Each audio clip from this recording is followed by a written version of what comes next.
ও বড়দা, দাঁড়ান দাঁড়ান দাঁড়ান। কি হলো? এই ফাইলটা বাসের মধ্যে পড়েছিল, আপনাদের কাছে রেখে দেন না, খোঁজ হলে দিয়ে দেবেন। কি আছে কি আতে?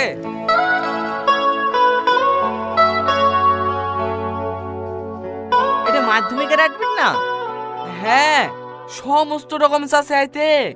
মনে হয় ভুল করে ফেলে তুই চলে গেছে। হ্যাঁ হ্যাঁ, সিটের তলে পড়েছিল, আপনি পৌঁছে দিয়েন। না না, বুড়ি বলছিল পরশুদিন থেকে নাকি মাধ্যমিক পরীক্ষা। আমরা খাওয়া দাওয়া করে আবার বাসলি দিঘায় বেরিয়ে যাব। আমাদের কাছে থাকলে মেয়েটা পরীক্ষায় বসতে পাবে না। তাকে না তুমি দায়িত্ব করে পৌঁছে দিও। আচ্ছা ঠিক আছে।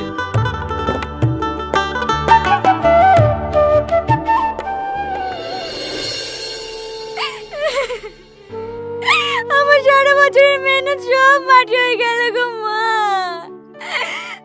কাঁদিস নি মা, কাঁদিস নি। তোর আব্বা স্কুলে গিয়েছে, কিছু না কিছু একটা ব্যবস্থা করিয়ে আসবে।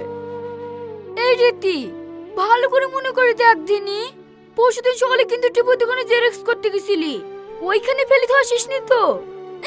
না না, টিপুর দোকানেও খোঁজ লিয়েছি, ওইখানেও নাই। ওগো, কি বললো মাস্টারে? বুড়িকে পরীক্ষায় বসতে দেবে? আমি হেডমাস্টারকে অনেক অনুরোধ করেছি, ওরা বলল ওদের নাকি এতে কিছুই করার নাই। এটা বোর্ডের পরীক্ষা, অ্যাডমিট ছাড়া কোনোভাবেই পরীক্ষায় বসতে দেওয়া সম্ভব না। অত ভেঙে পড়িসনি, শান্ত হ। এবছর হলো না তো কি হয়েছে, সামনে বছর দিস। আমি আসি রে, আমার আবার পরীক্ষার সময় হয়ে যাইছে। এ বাড়িতে রীতি নামে কি আছে? আমার মেয়ে কেন, কি হয়েছে?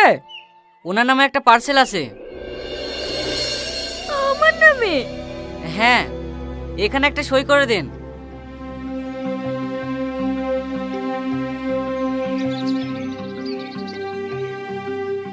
আমাকে আমার পার্সেলকে পাঠালো।